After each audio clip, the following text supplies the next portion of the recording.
Hi guys வணக்கம். நான் உங்க நவீன். ஸோ இன்னைக்கு நவீன் மூவி ரிவ்யூஸ்ல பார்க்க போற மூவி கருடன். ஸோ கருடன்ல வந்து நம்ம சூரி, சசிகுமார், அப்புறம் உன்னி முகுந்தன், அப்புறம் யுவன் சங்கர் ராஜா இசையில, அப்புறம் துரை செந்தில்குமார், ஸோ எதிர்நீச்சல் அப்புறம் காக்கி சட்டை எடுத்த டைரக்டர் தான். ஸோ வந்து இந்த படம் வந்து எனக்கு வந்து ஒரு குட் வாட்சாக இருந்துச்சு கருடன். ஸோ கருடன்ல வந்து கதை வந்து ரொம்பவே வந்து ப்ரிடிக்டபிளான ஒரு ஸ்டாரி தான். ஸோ பழைய டெம்பிளில் நிறைய இந்த மாதிரி கதைகள் நம்ம பார்த்துருந்தாலும் ஸோ ஸ்க்ரீன் பிளே வந்து படம் எப்படி இருந்துச்சுன்னா ரொம்பவே ஒரு க்ளீனான ஒரு படம். ஸோ வந்து நிறைய கேரக்டர்ஸ் வந்து படத்தில் இருந்தாலும் நிறைய நிறைய சீன்ஸ் வந்து வந்து சில விஷயங்கள் வந்து கொஞ்சம் லேகாக இருந்தாலும் ரொம்ப வந்து அன்வான்டான சீன்ஸும் வைக்காம ஸோ படத்தை வந்து ரொம்ப பெர்ஃபெக்டாக க்ளீனாகவும் எடுத்திருந்தாங்க. ஸோ வந்து அதுதான் வந்து இந்த படத்தில் வந்து பார்க்கக்கூடிய சில விஷயங்களாக இருந்துச்சு. ஸோ வந்து கருடன் வந்து ஒரு வாட்சபிளான ஒரு மூவி.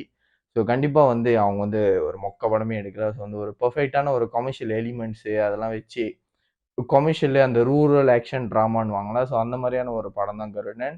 ஸோ கண்டிப்பாக நீங்கள் எல்லாரும் என்ஜாய் பண்ணுவீங்கன்னு நினைக்கிறேன். கண்டிப்பாக போய் தேட்டரில் போய் பாருங்கள்.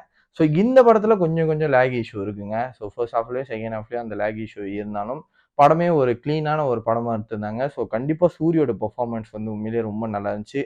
விடுதலை அப்புறம் இப்போ கருடன் இந்த மாதிரியான ஸ்கிரிப்டை அவர் சூஸ் பண்ணிட்டு வர்றது வந்து உண்மையிலேயே நல்லா இருக்கு. ஸோ இந்த மாதிரியான ஸ்கிரிப்டுகள் வந்து கண்டிப்பாக சூரி பண்ணணும். உண்மையிலே படமும் வந்து அவருக்கு வந்து மார்க்கெட்டும் அதிகரிக்கும். ஸோ சூரியோட பெர்ஃபார்மன்ஸ் அல்லோடத்தோட பெர்ஃபார்மன்ஸும் செம்ம. கடைசியாக என் தலைவன் யுவன் யுவன் வந்து பிஜிஎம் வந்து செம்மையாக பண்ணியிருந்தாரு. சாங்ஸும் நல்லா இருந்துச்சு. ஸோ வந்து படத்துக்கு என்ன தேவையோ அதை பக்காவாக ஒர்க் பண்ணி கொடுத்துருக்காரு தான் அப்படின்னு தான் நம்ம சொல்லணும். அவ்வளோதான். இந்த மூவிக்கு நான் கொடுக்குற ரேட்டிங். ஸோ இந்த மூவி அதாங்க குட் வாட்சாக இருந்துச்சு. ஸோ வந்து ஃபர்ஸ்ட் ஹாஃபும் செகண்ட் ஹாஃப்லும் கொஞ்சம் கொஞ்சம் லேக் இஷ்யூ இருந்தாலும் படம் வந்து உண்மையிலே ஒரு க்ளீனான ஒரு படம். கண்டிப்பாக நீங்கள் எல்லாரும் தேட்டரில் போய் பாருங்க. வைலன்ஸ் கொஞ்சம் இருக்கு. ஸோ ஃபேமிலியோட பார்க்குறதுனா கிட்ஸ் எல்லாம் கொஞ்சம் கூட்டு போகிறத தவிர்த்துருங்க. அவ்வளோதான். மீண்டும் ஒரு வீடியோவில் சந்திக்கிற மறக்காம வீடியோ லைக் பண்ணுங்கள், ஷேர் பண்ணுங்கள், அப்புறம் சேனலை சப்ஸ்கிரைப் பண்ண மறந்துடுங்க. நன்றி, வணக்கம்.